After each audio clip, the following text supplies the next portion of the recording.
Hello guys, অনেকদিন পর তোমাদের ভিডিও দিতে একটা আসলাম, খুব ইন্টারেস্টিং ভিডিও। সেটা হলো আমার অ্যানিভার্সারি গেল কালকেই মাত্র সবে, তাই আমার বর আমাকে একটা সারপ্রাইজ দেওয়ার জন্য একটা ফোন কিনে নিয়ে এসেছে আমার জন্য। তো আমি তো দেখে পুরোই এরা বলতে শকড, সবাই আমাকে বুঝতেই পারে। কিছুই বলে যায়নি। Motorola 50 version.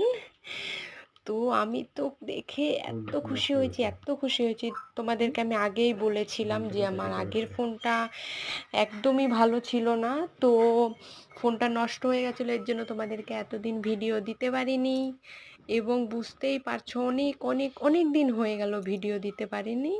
তো ওইটাই। হঠাৎ কাউকে কিছু না বলে, ইভেন আমি জানিই না যে ও আমার জন্য ফোন কিনে নিয়ে এসছে। কিন্তু আমি দেখে খুব খুশি হয়েছি। তোমরাও একটু জানিও যে ফোনটা কেমন হয়েছে। এরপর থেকে প্রায় প্রায়ই ভিডিও আসবে। তো তোমরা লাইক, কমেন্ট এবং সাবস্ক্রাইব করে দিও। তো এইটুকুই, ওটা বাই হবে। Bye, tata.